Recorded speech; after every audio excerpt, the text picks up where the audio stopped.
Graça e paz, meu irmão. Gratidão damos a Deus pela oportunidade de outro momento de nossas vidas, nós pararmos para poder meditar na palavra do Senhor e dedicar a nossa vida para aprender, para glorificar e principalmente para poder termos o nosso espírito e o nosso coração renovado no Senhor. Gratidão, meu Pai, que isso possa se repetir todos os dias da nossa vida e com uma frequência durante o dia muito maior, muito mais intensa, muito mais constante.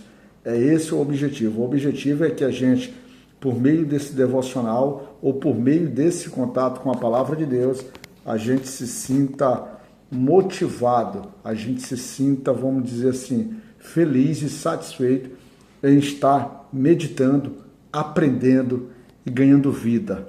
Vida que vem da abundância da palavra de Deus para a gente. Tá certo? Gratidão. Hoje, dia 28 de dezembro de 2024, nós faremos o nosso devocional baseado no livro de 2 Reis, capítulo 7, e o versículo que nós utilizaremos, ele se repete duas vezes. Ele se repete, na verdade, no versículo 2, que vai ser o nosso versículo de trabalho, mas ele aparece também desmembrado no versículo 18 e 19 desse mesmo capítulo.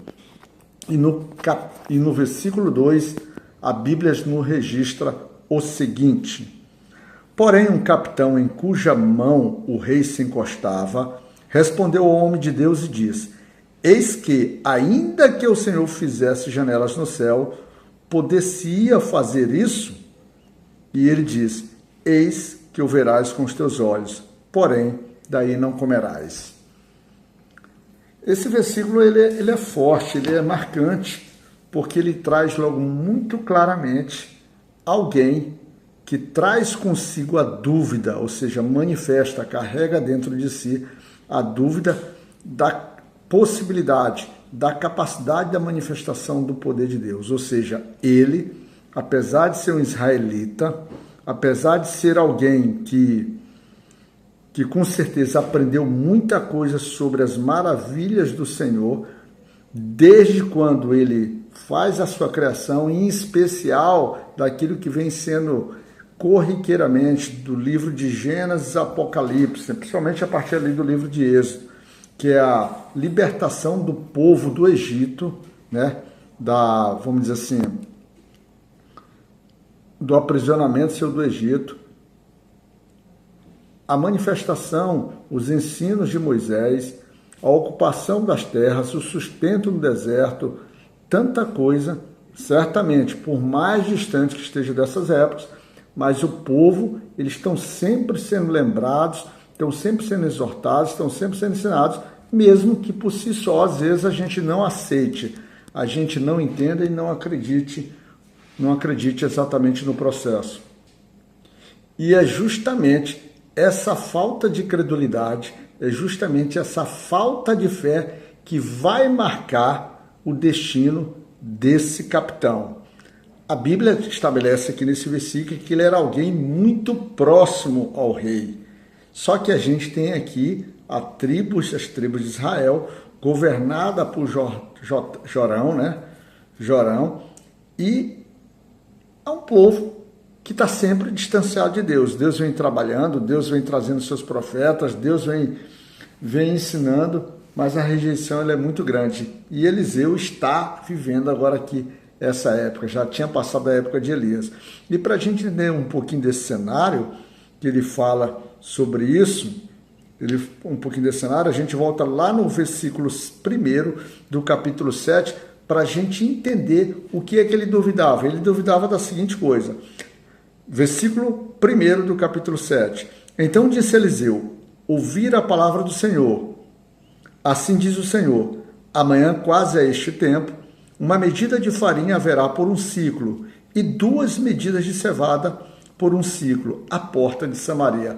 Ou seja, o profeta está estabelecendo já como certeza que no dia seguinte, na medida daquele tempo ali, próximo ao tempo que eles estavam, a medida exatamente nesse tempo, daquele horário, o que ia ocorrer? As coisas começariam a se normalizar.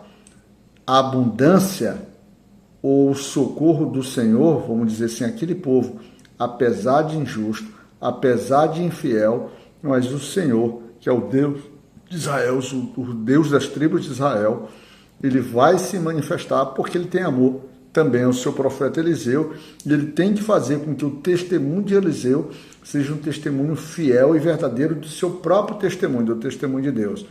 E aí a gente volta um pouquinho, quando a gente volta lá no capítulo 6, no devocional de ontem, nós não abordamos exatamente isso, mas quando Eliseu começava vamos dizer assim, a conhecer os conselhos, as vontades do rei de Samaria, de Ben-Hadad, o que acontece? Ele passava essas informações para o rei de Israel. E isso trouxe o quê? Indignação, isso trouxe frustração ao rei Ben-Hadad. E a vontade, ou seja, o propósito dele foi o quê? Foi aprisionar o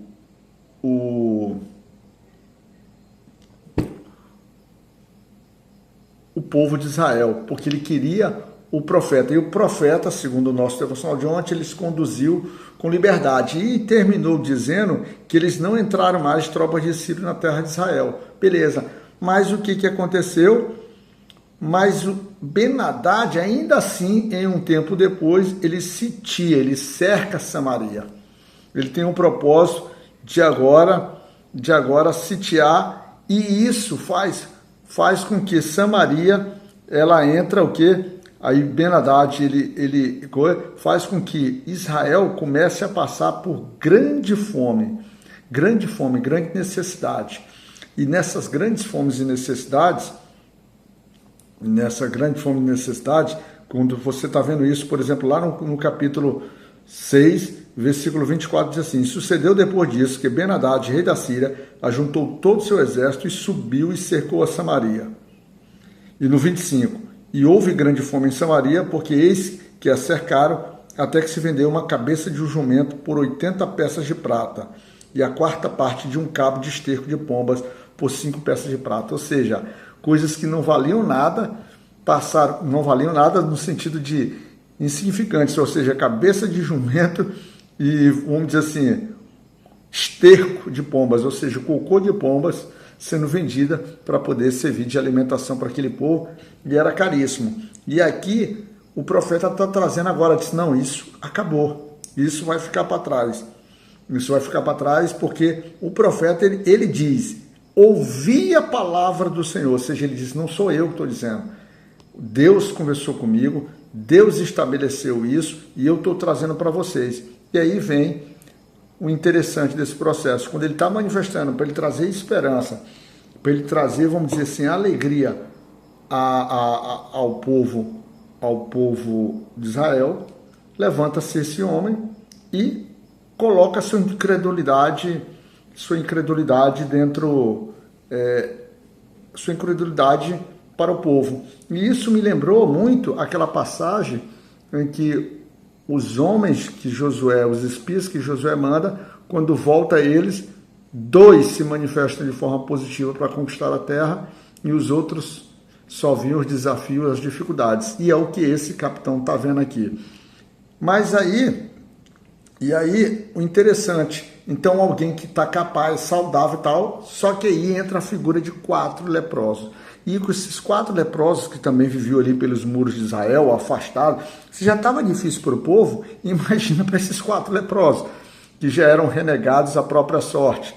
E eles se vêem numa situação que eles começam a conversar sobre si, buscar uma alternativa. Eles estão sem alternativa, eles estão sem saída. Eles já têm a certeza que vão morrer. Eles dizem, se nós ficarmos, morreremos, porque aqui não tem comida. E se nós formos até os sírios, nós também morreremos, mas lá pelo menos nós teremos a esperança, a oportunidade de encontrar o alimento. E o interessante, meus irmãos, é que é justamente aí que a gente vê. Aqui eles vão ser usados de uma forma positiva, mas é justamente aí que às vezes o inimigo trabalha. O inimigo trabalha nas nossas fraquezas, o inimigo estabelece para a gente o medo, a ansiedade, a angústia, o desespero. O inimigo trabalha para a gente dentro daquilo que a gente não consegue chegar, porque eles estão com fome. Literalmente, eles estão com fome. E a fome dói. Quando a gente estuda, por exemplo, administração, existe um personagem, um escritor, né? um especialista na área de administração chamado Maslow, né? Ele tem a pirâmide de Maslow. E ele traz que nessa pirâmide sobre, vamos dizer assim, o que seria a base das nossas necessidades. E a nossa necessidade primária é justamente o alimento. Meu irmão, por alimento a gente faz verdadeiras loucuras. E aqui dentro desse processo, quando a gente está vendo lá no capítulo 6, a gente vai ver que inclusive um par dessas loucuras feita é que as mulheres, que o povo está comendo seus próprios filhos. Seus próprios filhos estão, por exemplo, agora eles estão sozinhos, o próprio rei nega a sua, ou seja, não tem capacidade de resolver o problema, ou seja, eles estão completamente abandonados, eles estão distantes de Deus, ou seja, eles estão sem perspectiva. E esses leprosos se viram assim, então resolvem ir até o campo sírio, ou seja, em busca do alimento, mesmo que eles encontrassem a morte. E às vezes a gente está fazendo justamente isso. Mas lá eles chegando, eles encontram praticamente uma área abandonada, uma área vazia, que eles começam a saquear, eles começam a guardar ouro, prata, se alimentam, mas depois tocam em si, eles primeiro estão olhando só suas próprias necessidades, mas depois, em algum momento, eles se tocam em si, né?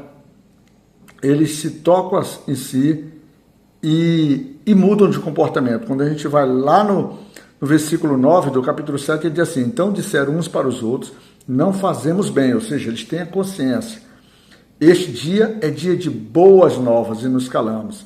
Se esperarmos até a luz da manhã, algum mal nos sobrevirá.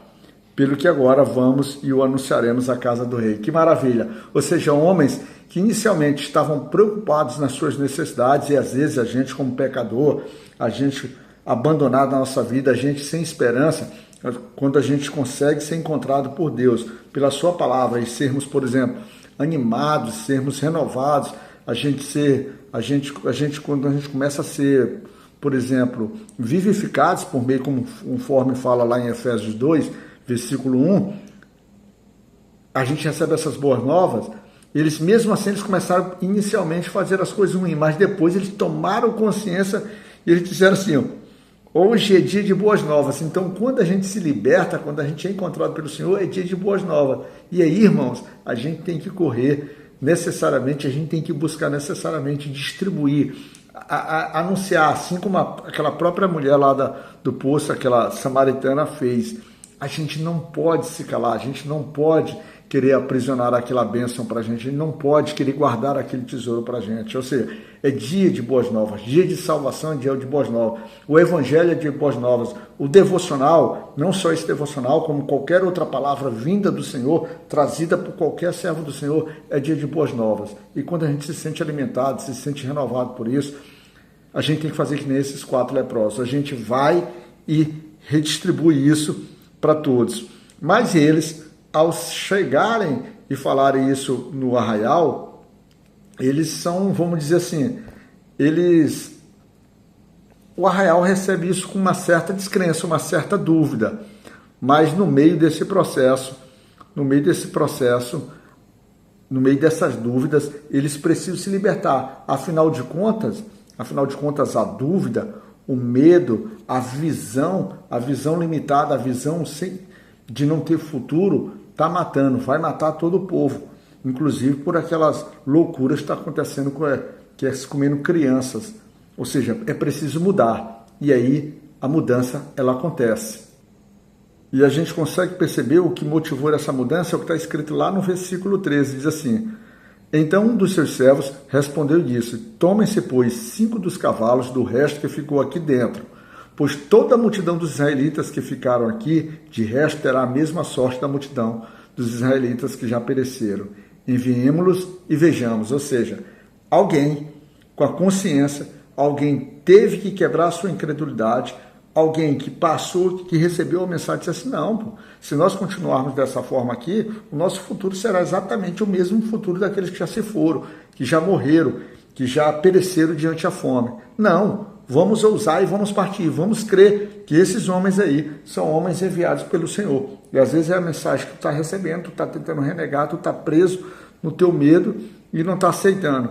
E aí, a partir desse momento que eles vieram, que eles fizeram isso, as coisas mudaram. Porque lá no versículo 16 diz: então saiu o povo e saqueou o arraial dos sírios. E havia uma medida de farinha por um ciclo, e 2 medidas de cevada por um ciclo, conforme a palavra do Senhor, conforme o profeta havia anunciado e o capitão havia, vamos dizer assim, feito a descrença. E aí, irmão, a gente precisa tomar a consciência que você tem o seu direito de descrer nas coisas. Não deveria, principalmente quando essas coisas são do Senhor. Mas se a palavra ela não está conseguindo, por exemplo, atravessar a tua dureza do teu coração, certamente você receberá do Senhor a justiça do Senhor ou aquilo que você próprio está colhendo. Você está colhendo, está plantando incredulidade, vamos dizer assim, não só incredulidade, você está duvidando, você está dizendo que o próprio Senhor não tem a capacidade de nos socorrer nas nossas necessidades. E o que ele recebe com isso? O que ele recebe é o que está escrito lá no versículo 17, que diz: e puseram o rei à porta o capitão, em cuja mão se encostava.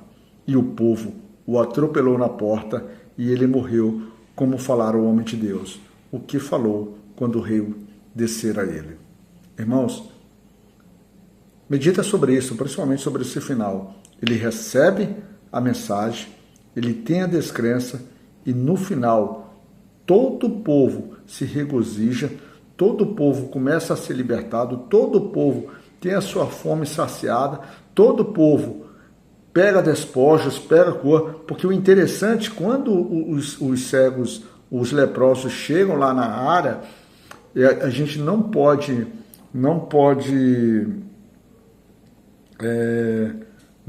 esquecer que a ação feita foi do próprio Senhor para poder deixar aquele campo, vamos dizer assim, aquele local em que os sírios se estabeleciam, foi o próprio Senhor que expulsou os sírios dali.